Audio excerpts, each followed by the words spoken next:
Hallelujah, hallelujah, hallelujah. प्रभु यीशु मसीह के महान और सामर्थी नाम से सप्ताह के इस दिन के लिए मैं परमेश्वर का धन्यवाद देता हूँ।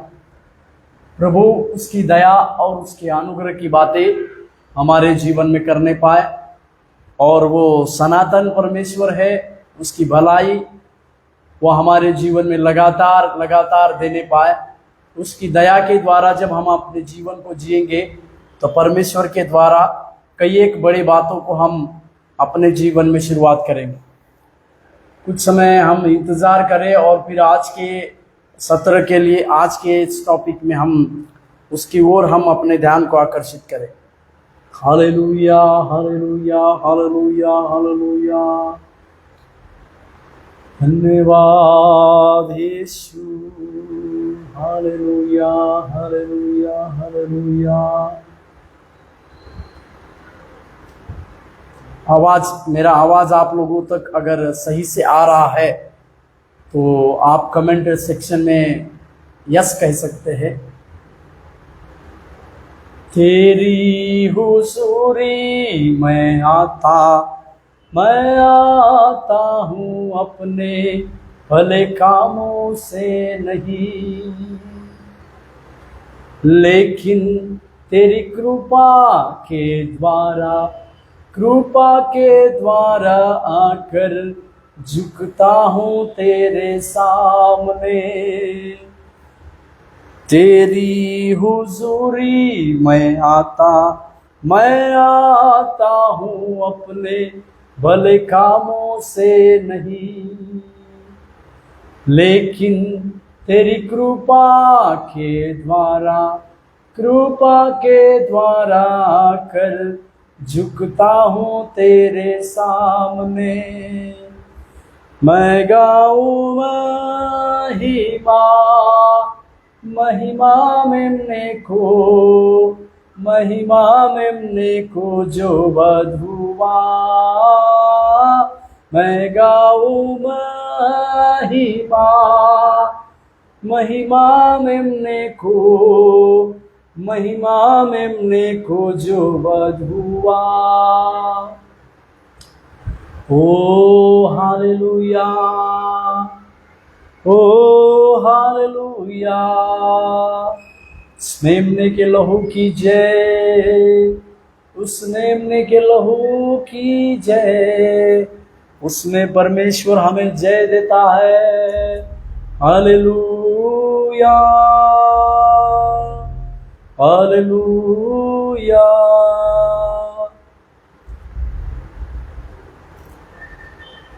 हालेलुया। एक विषय की ओर हम अपने ध्यान को आकर्षित करें। मैंने इस प्रकार से उस विषय को शीर्षक दिया है, इधर उधर ना दौड़े। हम सब लोगों को मसीह जीवन को जीते समय परमेश्वर ने एक रेस को दिया है, परमेश्वर ने एक दौड़ को दिया है। उस दौड़ को पूरी करने के लिए परमेश्वर हमें पर्याप्त बल देते हैं, परमेश्वर हमें ज्ञान और बुद्धि की बातों को भी देते हैं। इसी के लिए हम इस बात को समझने पाए कि जीवन को जीते समय कई बार ऐसी मुश्किलें आती है, कई बार कुछ ऐसी बातें चली आती है जहां पर इधर उधर दौड़ने की बातें होती है। कई बार हम सेवकाई में कुछ फल प्राप्त नहीं देख पाते हैं तो हम कई और जगह पर दौड़ने की बातों को देखते हैं।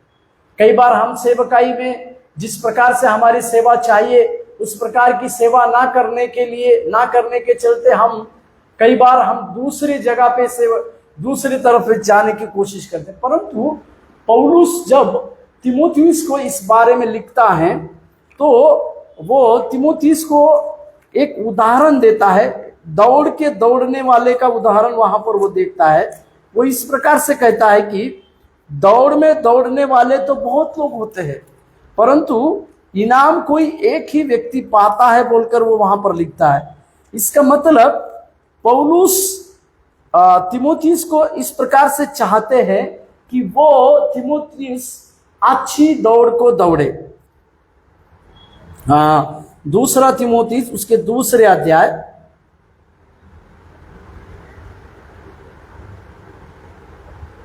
दूसरा तिमोथीस दूसरे अध्याय 4 वचन को देखिएगा।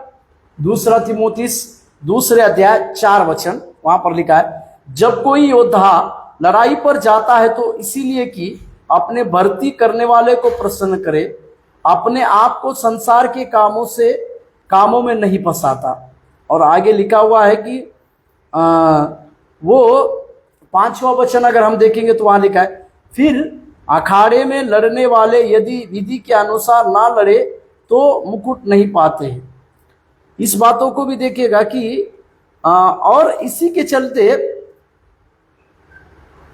चलते पौलुस जो है तिमोथीस को अपने व्यक्तिगत उदाहरण को भी देते हैं। वो इस प्रकार से कहते हैं, दूसरा तिमोथी 4 अध्याय 7वें वचन, मैं अच्छी कुश्ती लड़ चुका हूं, मैंने अपनी दौड़ पूरी कर ली है। पौलुस जिस दौड़ की यहां पर बात करते हैं वो कौन सी दौड़ है? वो दौड़ जहां पर परमेश्वर ने उस दमिश्क के रास्ते से जाते समय उस महान परमेश्वर ने जिस कार्य के लिए पौलुस को पकड़ा था, उसी कार्य को हनन्याह के ऊपर परमेश्वर प्रकट करते हैं प्रेरितों के काम 90 अध्याय के 15वें वचन के अनुसार, कि उस पौलुस को क्या क्या करने के लिए परमेश्वर ने उस दमिश्क में इनकाउंटर किया बोलकर हम जब देखते हैं, तो उस पौलुस ने उसी परमेश्वर की अन्य जातियों में बड़ी सेवकाई के कार्य को किए, बड़े अधिकारियों में, बड़े ऊंचे लोगों में अपने परमेश्वर की गवाही की बातों को उसने बांटा। इसी के लिए पौलुस अपने व्यक्तिगत उस उदाहरण को लेकर जब ये दूसरा तिमोथी का पत्री लिखते हैं, इतिहास के लोग इस प्रकार से कहते हैं, दूसरा तिमोथी की पत्री के बाद पौलुस को गर्दन काटकर उसको मार दिया गया था। पौलुस जो कई एक भाषा के अभ्यासक थे, साथ ही साथ पौलुस एक अच्छे लॉयर भी थे और उन्होंने 3-4 केस टोटल लड़े, उसमें से 3 केस वो जीत लिए थे, चौथे केस वो हार गए थे। और इसी के लिए उनके ऊपर एक राजद्रोह का एक आरोप उनके ऊपर लगाया गया था। और इसी के चलते जिन लोगों के ऊपर इस प्रकार के राजद्रोह का आरोप लगाया जाता था, उन्हें मृत्यु दंड दिया जाता था। और तिमोथीस की इस दूसरी पत्री में आखिरी पत्री तिमोथीस की थी, जिसके बाद उन्हें मृत्यु दंड दिया जा रहा था। इसी के लिए पौलुस भी कहते हैं कि मैं अच्छी दौड़ चुका हूं। और वो इस प्रकार से कहते हैं कि मैंने विश्वास की रखवाली की है। मेरे प्यारो, जिस प्रकार की 3.5 साल की सेवकाई की दौड़ को प्रभु यीशु मसीह ने पूरा किया, वे लगातार इस बातों को कहते रहे कि मुझे जिस कार्य के लिए मेरे पिता ने भेजा है उसी को पूरा करना मेरे जीवन का मकसद है। इसी बातों को पौलुस भी कहते हैं कि मैंने विश्वास की रखवाली की है, मैं अच्छी दौड़ चुका हूं। यहां पर हमारे जीवन में मैं एक व्यक्ति को आपके सम्मुख में लाना चाहता हूं जो उन दिनों में सबसे प्रभावी भविष्यवक्ताओं में से था। उसके शब्द को परमेश्वर ने कभी भी नहीं नीचे गिरने दिया। वो इतने प्रभावी रीति से भविष्यवाणी करता था। वो कुछ समय राजमहल में जाके राजा के विरुद्ध में भविष्यवाणी करता था, फिर वहां से परमेश्वर उसको अद्भुत रीति से कहीं चल के लेके जाते थे, फिर वहां परमेश्वर उसकी देखभाल करते थे और परमेश्वर फिर उसको और दूसरी जगह पर लेकर जाते थे। इस प्रकार की प्रभावी बातें, प्रभावी कार्य करने वाला, प्रभाव का अभिषेक रखने वाला एक भविष्यवक्ता के जीवन में वो किस लिए इधर उधर दौड़ पाया और उसने आखिरी में क्या हासिल किया, इसके बारे में हम देखना चाहिए। उस व्यक्ति का नाम है भविष्यवक्ता एलिया। जब हम एलिया की भविष्यवाणी की बातों को कहते हैं तो उस एलिया की शुरुआत देखिएगा, पहला राजा का पत्री 17वें अध्याय में देखिए, पहला राजा 17वें अध्याय। इस एलिया की शुरुआत किस प्रकार से होती है? पहला राजा 17वें अध्याय में, तिब्शी एलिया जो गिलाद के परदेशियों में से था, उसने आहाब से कहा, इज़राइल का परमेश्वर यहोवा जिसके सम्मुख में उपस्थित रहता हूं, उसके जीवन की शपथ, इन वर्षों में मेरे बिना कहे ना तो मैं बरसेगा और ना ओस पड़ेगी। ये अहाब के सम्मुख में जाता है। ये एलिया कहाँ रहता है इसके बारे में पवित्र शास्त्र में नहीं बताया गया, क्योंकि उसके लिए लिखा हुआ है परदेसी था। गिलाद में वो परदेसी बनकर रह रहा था। मतलब इस भविष्यवक्ता के रहने का कोई भी स्थान नहीं था, कोई भी एक स्थान इस भविष्यवक्ता के रहने का नहीं था, परंतु उसका, मैं इस प्रकार से कहूं, उसका एक स्थान निश्चित था। वो ये था परमेश्वर के सम्मुख में उपस्थित रहना। प्रभु के नाम की महिमा और प्रशंसा। जो जो लोग परमेश्वर के सम्मुख में खड़े रहते हैं, जो जो लोग परमेश्वर की उस उपस्थिति में चले जाते हैं, वे परमेश्वर की अद्भुत और गूढ़ बातों को प्राप्त कर कर लोगों को बताते हैं। परमेश्वर के सम्मुख में रहना, परमेश्वर की उपस्थिति में लगातार रहने वाला एलिया, उसके जीवन की एक बहुत बड़ी मकसद थी कि वो उस परमेश्वर की उपस्थिति में रहता था। और उसने परमेश्वर की उपस्थिति में रहते हुए एक बात को प्राप्त किया कि आने वाले दिन में उस राज्य में ना तो मेघ बरसेगा ना वर्षा होगी। हम इस बात को जानते हैं, नए नियम में भी याकूब इसके बारे में लिखते हैं। याकूब का पत्री 5वें अध्याय अगर हम खोलते हैं तो उसके 18वें वचन में इस प्रकार से याकूब ने भी कहा। याकूब उसके 5वें अध्याय 18वें वचन में इस प्रकार से इसी एलिया के बारे में लिखा हुआ है। याकूब का पत्री 5वें अध्याय 18वें वचन 17 पढ़ते हैं। याकूब 5वें अध्याय 17। एलिया भी तो हमारे समान दुख सुख भोगी मनुष्य था, और उसने गिड़गिड़ाकर प्रार्थना की कि मैं न बरसे, और 3.5 वर्ष तक भूमि पर मेघ न बरसा। उसके बारे में लिखा हुआ है, एलिया के बारे में, वो आपके जैसा मेरे जैसा सुख और दुख भोगने वाला व्यक्ति था। परंतु उस एलिया की सबसे बड़ी खासियत, उस एलिया की सबसे बड़ी ताकत, उस एलिया की सबसे बड़ी सामर्थ्य अगर क्या थी, तो उसकी सामर्थ्य ये थी कि वो एक जबरदस्त प्रार्थना योद्धा था। और उसी एलिया ने गिड़गिड़ा कर प्रार्थना की, और उसी प्रार्थना के द्वारा मेघ और बारिश बंद हो गई। 3.5 साल तक उस समय उस राज्य में किसी भी प्रकार की बारिश नहीं हुई, किसी भी प्रकार के मेघ दिखाई नहीं दिए। इस प्रकार की अद्भुत बातों को करने वाला, इस प्रकार की अद्भुत सामर्थ परमेश्वर से प्राप्त किया हुआ एलिया, उसके जीवन में एक चीज, उसके जीवन में इधर उधर दौड़ने की बातें आई। उसी के ऊपर हम प्रकाश डाले। एक वचन पढ़ते, पहला राजा 18 अध्याय 40वें वचन को देखिएगा। पहला राजा 18:40।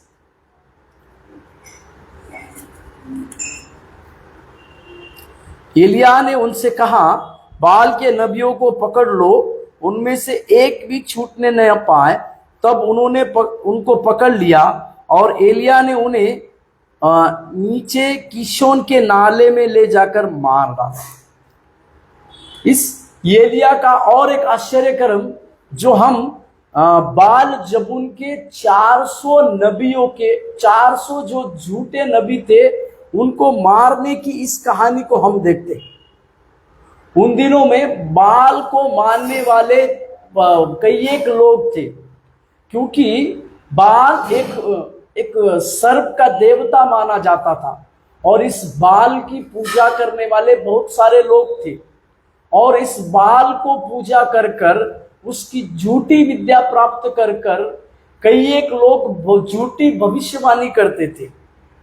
400 लोगों ने इसी एलिया को ललकारा, और परंतु एलिया ने उसे इस प्रकार से कहा कि जो परमेश्वर स्वर्ग से वेदी पर आग को जलाए वही परमेश्वर होगा।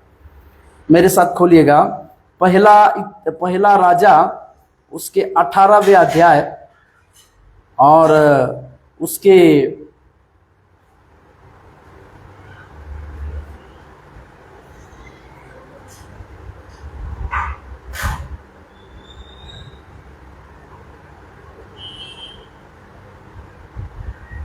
18 वहां पर एलिया ने उन्हें इस प्रकार से चुनौती को दिया।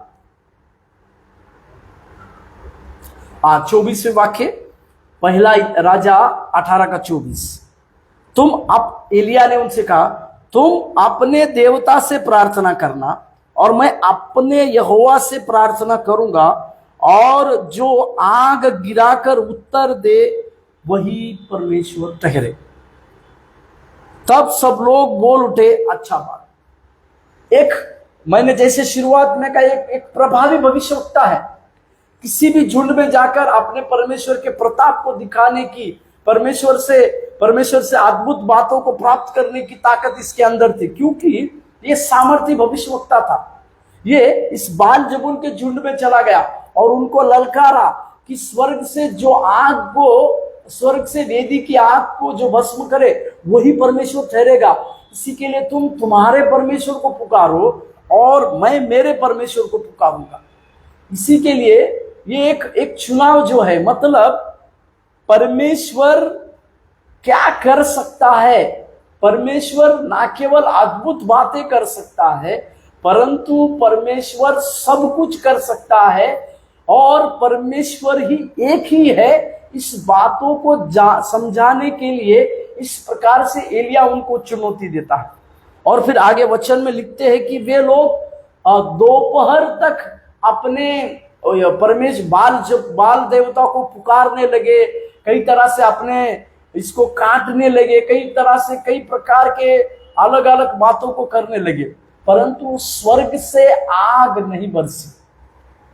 किसी भी तरह से स्वर्ग से आग नहीं बरसी। वो सुबह से दोपहर तक अपने शरीरों को घात करते रहे, देवता को पुकारते रहे, और उसी समय में एलिया उनके उस बाल जबूल के देवता को निंदा में और ठट्टों में उड़ाते रहा। कहीं आपका परमेश्वर यात्रा में गया होगा या सो गया होगा, कहीं आपका शब्द उसको सुना ही नहीं दे रहा होगा। इस प्रकार की बातों को कह के उनको ठट्टों में उड़ाता है, निंदा में उड़ाता है। पर जब एलिया की बारी आई तो एलिया ने एक काम को किया, उस वेदी को तैयार किया, और वेदी को तैयार कर कर उसमें पानी को भरने के लिए कहा, और फिर उसने इस प्रकार से प्रार्थना की, जो प्रार्थना पहला राजा उसके 18 अध्याय 36वें वाक्य में देखिए। पहला राजा 18:36। फिर भेंट चढ़ाने के समय एलिया नबी समीप जाकर कहने लगे, या अब्राहम, इसहाक और इज़राइल के परमेश्वर यहोवा, आज यह प्रकट कर कि इज़राइल में तू ही परमेश्वर है, और मैं तेरा दास हूं, और मैंने ये सब तुझसे वचन पाकर किए हैं। ये यहोवा मेरी सुन कि लोग जान ले कि ये यहोवा तू ही परमेश्वर है, और तू ही उनका मन लौटा लाता है। 38। तब यहोवा की आग आकाश से प्रकट हुई और होम बलि की लकड़ी और पत्थरों और धूलि समेत भस्म कर दिया, और गड्ढे में का जल भी सूख दिया। इस प्रकार से एलिया की एक प्रार्थना, उस प्रार्थना को परमेश्वर सुनते हैं, और उस प्रार्थना को सुनने के द्वारा परमेश्वर स्वर्ग से आग बरसाते हैं, और उस वेदी में आग हो जाती है। यहां पर जिस चुनौती को एलिया उन बाल जबूल के लोगों को देता है, उस चुनौतियों को ना केवल एलिया जीतता है, परंतु उनको ये साबित कराता है कि परमेश्वर यहोवा छोड़ कोई भी परमेश्वर नहीं है। और उसने उस बाल और झूठे नबी को 40वें वचन में जो हमने देखा कि उसी एलिया ने 400 नबियों को उसको मार डाला, और मार डालने के बाद वो इज़राइल से 50 किलोमीटर की दूरी पर है वो, जो जहां पर एलिया ने उस बाल जबूल के बाल देवता को मानने वाले झूठे नबियों को मारा, वो 50 किलोमीटर दूर था, इजराइल से 50 किलोमीटर दूर था। परंतु यहां पर एक वचन को पढ़ते हैं, 18:46 में पढ़िएगा, 18:46, पहला राजा 18:46। तब यहोवा की शक्ति एलिया पर ऐसी हुई कि वह कमर बांधकर आहाब से आगे आगे इजराइल तक दौड़ता गया। पहली चीज, उस बाल जबून के मानने वाले 400 झूठे नबियों को एलिया ने मार गिराया। उसको मार गिराने के बाद आहाब जो रथ लेकर जा रहा था इजराइल को, उस आहाब से भी बढ़ के, यानी उस आहाब से आहाब एलिया से 50 किलोमीटर की दूरी पर था। परंतु परमेश्वर की सामर्थ एलिया के ऊपर इस प्रकार से हुई कि वो इजराइल तक, आहाब से और इजराइल तक 50 किलोमीटर की दूरी तक वो भागते चला गया। किसी भी प्रकार की थकावट उसको नहीं हुई, किसी भी प्रकार के कार्य नहीं हुए। देखिए, सबसे पहला चिन्ह चमत्कार वो कर रहा है, वो बाल जबून के उस बाल देवताओं को मार गिरा रहा है। और फिर आहाब से 50 किलो, जो आहाब उससे 50 किलोमीटर दूर था इजराइल में, वहां तक वो दौड़ते जाता है। मतलब जहां पर किशन के नाले के पास एलिया था, किशन का नाला से इजराइल की दूरी 50 किलोमीटर थी और आहाब उस 50 किलोमीटर की दूरी पर था। और जैसे ही एलिया ने इन बाल जबून के देवताओं को, लोगों को, झूठे भविष्यवक्ताओं को मारा, वहां से वो उसके ऊपर यहोवा की ताकत आई और वो इजराइल तक दौड़ते गया। मतलब 50 किलोमीटर की दूरी दौड़ने की वो कुछ मिनटों में पार किया। हालेलुया, प्रभु के नाम की महिमा और प्रशंसा। परंतु उसके 24 घंटे के बाद एक घटना हुई। सिर्फ 24 घंटे हो रहा है, क्या हो रहा है? देखिए, पहला राजा 19 अध्याय, पहला और दूसरा वचन। तब आहाब ने इजबेल को एलिया के सब काम विस्तार से बताए कि उसने सब नबियों को तलवार से किस प्रकार मार डाला। दूसरा, तब इजबेल ने एलिया के पास एक दूत के द्वारा कहला भेजा, यदि मैं कल इसी समय तक तेरा प्राण उनका सा न कर डालूं तो देवता मेरे साथ वैसा ही वरन उससे भी अधिक करे। अभी केवल 24 घंटे बीते हैं, अभी केवल 24 घंटे बीते हैं। उस 24 घंटे में इजबेल रानी के द्वारा एक संदेशा उसको पहुंचाया जा रहा है। उस संदेशा में यह है कि 24 घंटे में मैं तुम्हें मार डालूंगी। इस प्रकार की बातों को जैसे ही एलिया सुनता है, उसके अंदर एक भयभीत होने वाली, यानी भय को पैदा करने वाली आत्मा चली आती है और वो इस कदर डर के आत्मा के साथ जीता है कि वो परमेश्वर से इस कदर प्रार्थना करता है कि मेरे प्राण को ले लो। और इजबेल रानी ने केवल इस प्रकार से शपथ खाई कि 24 घंटे में मैं तुझे मार डालूंगी। परंतु जैसे ही एलिया के पास इस खबर पहुंचती है, जैसे ही एलिया के पास इस बातों को सुनाया जाता है, एलिया पूरी रीति से डर जाता है और उसकी प्रार्थना को देखिएगा। तीसरे वचन में वो एक ऐसी प्रार्थना करता है जो उसके सामर्थ्य के द्वारा, जो उसके लिए एक अच्छी प्रार्थना नहीं है। देखिए, तीसरा वचन, पहला राजा 18:3, यह देख एलिया अपना प्राण लेकर भागा। जैसे ही उसने इस बात को सुना कि इजबेल रानी उसको 24 घंटे में मार देगी, सबसे पहला वो एक चीज कर रहा है, अपना प्राण लेकर भाग रहा है। दूसरा, और यहूदा के बेरशेबा को पहुंचकर अपने सेवक को वही छोड़ दिया। दूसरा, अपना जो सेवक था उसको वही छोड़ दिया और वो चला गया। और उसने इस प्रकार से प्रार्थना की, परंतु वह स्वयं जंगल के एक दिन के मार्ग पर जाकर झाऊ के पेड़ तले बैठ गया और वहां उसने यह कहकर अपनी मृत्यु मांगी। प्राण को लेकर भाग गया। अपना एक सेवक जो उसके साथ दिया गया था उसको वही छोड़कर बेरशेबा से पहुंचकर, वो बेरशेबा को, यहूदा से बेरशेबा तक पहुंचकर अपने सेवक को छोड़ दिया। खुद को एक जंगल में एक झाऊ के पेड़ के तले खुद को बिठा दिया और अपने लिए इस प्रकार से प्रार्थना कर रहा है। वहां उसने यह कहकर अपनी मृत्यु मांगी, ये यहोवा बस है, अब मेरा प्राण ले ले, क्योंकि मैं अपने पुरखों से अच्छा नहीं। अपने लिए मृत्यु मांग रहा है। थोड़े देर पहले इसी एलिया ने प्रभावी रीति से उस बाल जबून के लोगों को यह साबित करवाया कि यहोवा ही परमेश्वर है।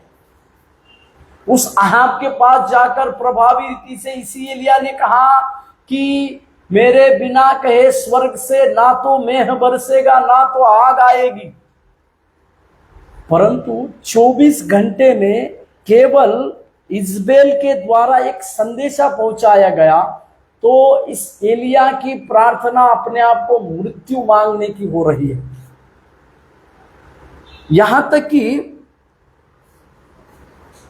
वो अपने प्राण को लेकर भागता है, अपने लिए मृत्यु को मांगता है। एक भय की आत्मा उसके अंदर चली आती है। रोमियो का एक वचन को हम देखें 10 के 17 में, वहां पर परमेश्वर हमें एक बात को सिखाते हैं। जब हमारे अंदर भय चले आता है, परंतु परमेश्वर हमसे क्या कहते हैं, वहां लिखा है 17वें वचन में, अतः विश्वास सुनने से और सुनना मसीह के वचन से चले आता है। यहां पर इस बात को हम समझते हैं कि, और तिमोथियुस को पौलुस भी लिखते हैं कि हमें परमेश्वर ने भय की नहीं परंतु सामर्थ और धीरज की आत्मा दी। प्रभावी रहने वाला एलिया अपने प्राण को लेकर भाग गया, अपने लिए परमेश्वर को मृत्यु को मांग कर रहा है। अभी अपने पुरखों के पास सोने की बात, पुरखों के पास जाने की बात को वो कह रहा है। एक मृत्यु और भय उसके जीवन में चले आया है, यहां पर हम देखिएगा। परंतु परमेश्वर उसे कर्मेल पर्वत पर परमेश्वर की अविश्वसनीय सामर्थ को देखने के बावजूद उसका विश्वास डगमगा गया। अभी ये परमेश्वर का सबसे प्रभावी भविष्यवक्ताओं में से एक था, इसी के लिए परमेश्वर उसे उस कर्मेल की उस पहाड़ पर परमेश्वर उसे अविश्वसनीय उपस्थिति को दिखाते हैं। मेरे साथ खोलिएगा 19 अध्याय,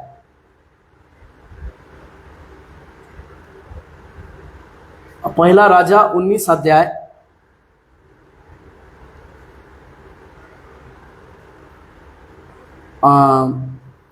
13 वचन और 14 वचन देखिए।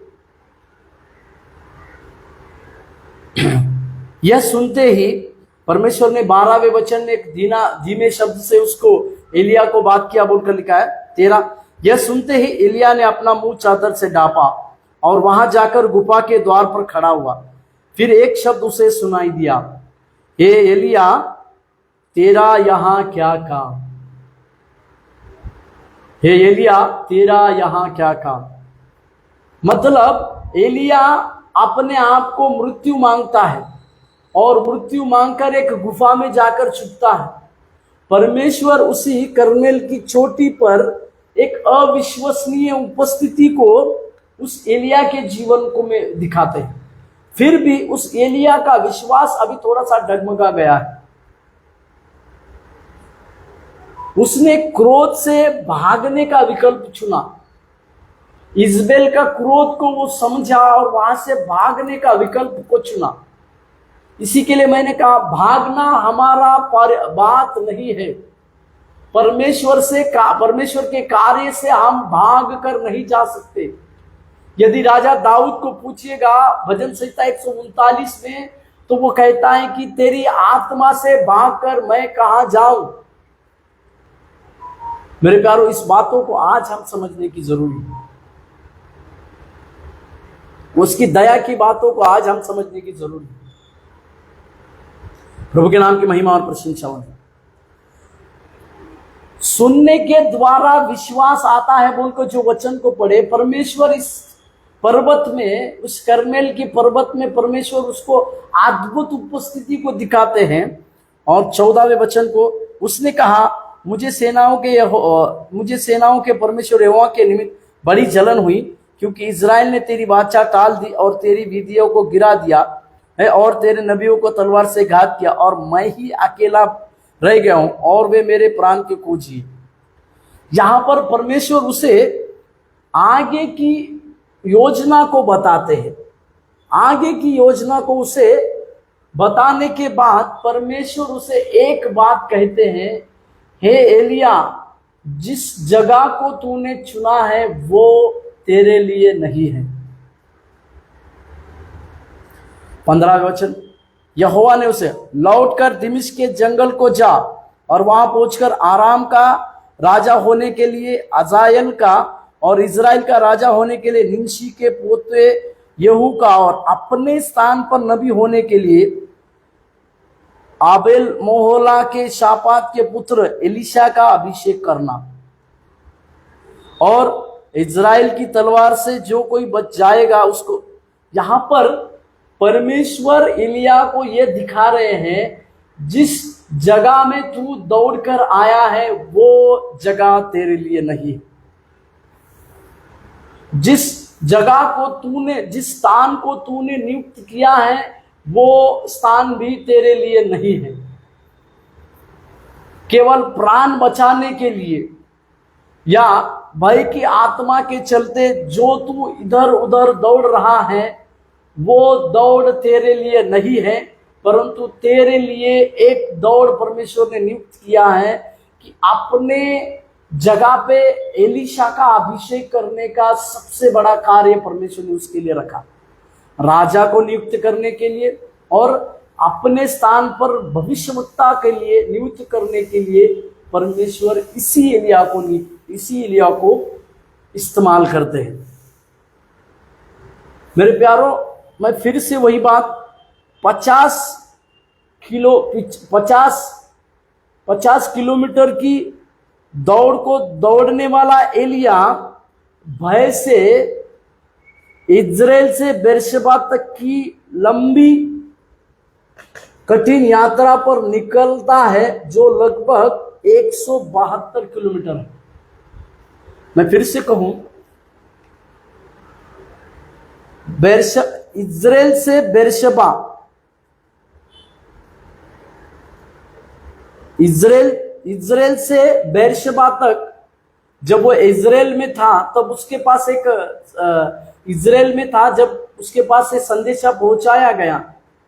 इज़राइल से बेरशेबा की दूरी 172 किलोमीटर है, परंतु ये एलिया इस 172 की दूरी को भय के चलते पार किया।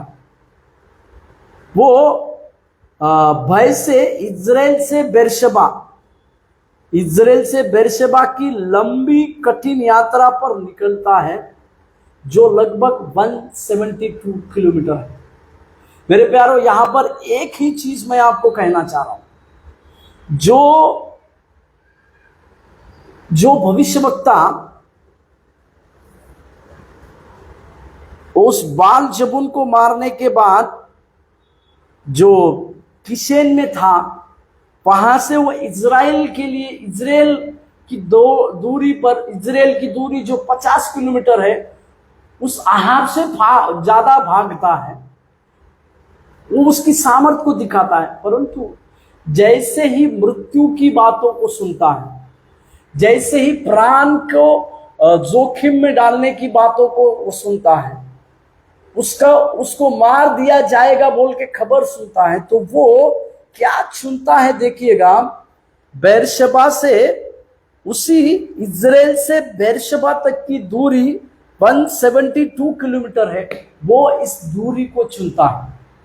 मेरे प्यारों, मैं यहां पर कहने चाहता हूं कि आपकी दूरी, अगर आपने किसी के चलते, नकारात्मक बातों के चलते, किसी के भयभीत होने वाली बातों के चलते आपने अपनी दूरी, लंबी दूरी तय की है, तो मैं यहां पर कहना चाहूंगा, परमेश्वर आपसे कहते हैं आप इधर उधर ना दौड़े, क्योंकि वो गुफा एलिया के लिए रखी नहीं थी। एलिया के लिए परमेश्वर जो चीज चाहते थे वो उसको करना ही था, पर इस एलिया ने भय के चलते, डर के चलते 172 किलोमीटर की दूरी में जाकर रहा। मेरे प्यारों, आज हम इस बात को समझ नहीं पाए, चाहे कुछ भी क्यों ना हो सेवकाई में, हम इधर उधर ना दौड़े, परंतु परमेश्वर की सामर्थ के द्वारा, परमेश्वर के कार्य के द्वारा, परमेश्वर की बातों के द्वारा हमारे लिए परमेश्वर ने जो दौड़ रखी है, उसी दौड़ में हम दौड़ने के लिए अपने आप को सौंपे। हम उस परमेश्वर की आत्मा से दूर होकर कहीं पर भी नहीं जा सकते। इस बातों को आज हम समझने की जरूरी है। साथ ही साथ हम इस बातों को भी जाने, इस बातों को भी समझे कि परमेश्वर से हम इधर उधर दौड़ने के द्वारा हम परमेश्वर के कार्य को उस सही रीति से नहीं कर पाएंगे। इसके लिए आइए हम आज की सत्र में से इस एलिया से यही बात को सीखे। हमारा दौड़ यहां वहां दौड़ना यदि परमेश्वर के अगुवाई के अनुसार नहीं है तो हम कहीं चूक रहे हैं, और परमेश्वर हमें व्यर्थ दौड़ने नहीं देगा। इसके लिए हमारी उस दौड़ को देखने पाए। आइए हम प्रार्थना करें। दयानिधि, हम प्रार्थना करते हैं, स्तुति, धन्यवाद और महिमा के योग्य परमेश्वर, आपकी महिमा करते हैं, आपकी प्रशंसा करते हैं। प्रभु, एलिया जो शुरुआत में इजराइल को जहां अहाब जा रहा था, 50 किलोमीटर की दूरी, वो उससे फास्ट भागा, परंतु भय की आत्मा और अपने प्राण को लेकर भागने की बातों के चलते इजराइल से बेरशबा तक 172 किलोमीटर तक वो चला गया। प्रभु, इस प्रकार से हमारे जीवन में बातें ना होने पाए। आपने वह गुफा हमारे लिए नहीं रखी है, आपने हमारे लिए नकारात्मक बातें नहीं रखी है, ना ही आपने हमारे लिए किसी प्रकार की भय की बातें रखी है, परंतु आपने हमारे लिए सामर्थ, धीरज और ऊंची उड़ान रखी है। इसके लिए प्रभु हम आपको धन्यवाद देते हैं, स्तुति करते हैं परमेश्वर, महिमा करते हैं प्रभु जी, महिमा करते हैं परमेश्वर, महिमा करते प्रभु। आप सहायता कीजिए और मदद कीजिए। धन्यवाद देते हैं यीशु मसीह के नाम से प्रार्थना मांगते, आमीन। प्रभु आप लोगों को आशीष